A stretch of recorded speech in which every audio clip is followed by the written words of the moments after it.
So I'm just taking a break here, giving the old tractor a chance to cool down a little bit. Doing some lightly disking. I'm not a huge fan of even breaking the disc out, but it does what it needs to. I'm gonna plant some soybeans and follow up, kind of restart a plot. But I wanted some winter, you know, fall food in here with some cereal grain potentially mixed in later. But just looking at year 2 on a burn here. Look at all these little oaks.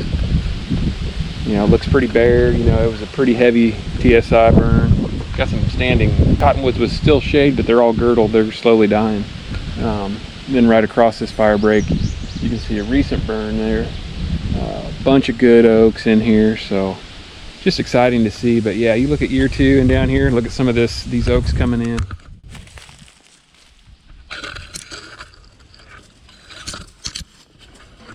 That's the kind of stuff that fires me up for the future right there. So won't take long. It's great cover and browse down low. I mean, it's early spring and this hadn't even grown up yet, so that's what we're trying to create. We'll see. This year's going to be really good for providing that extra cover. And I'm going in right now to go get the packer and some soybeans, and going to probably disc those in once, and then I'll come back and pack over the top of them.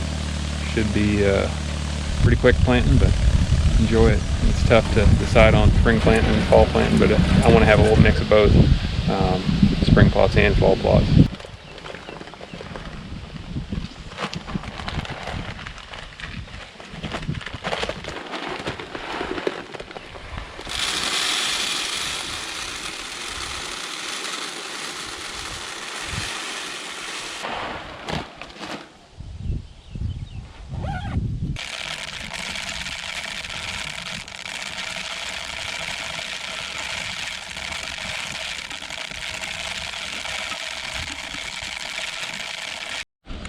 Well, I just wanted to touch on it real quick again. As you see, you know, some of this broken up, and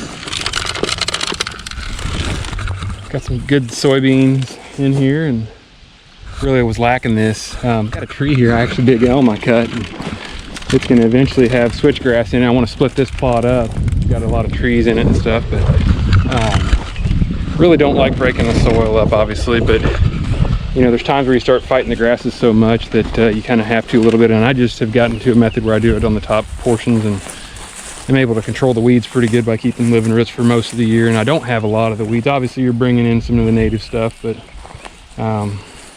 one portion is going to be clover chicory like this, and then, you know, I'm going to try to transition them green to green right into that, hopefully, you know, as that turns. But always a lot of work, but man, it's enjoyable when you start seeing the rewards of it.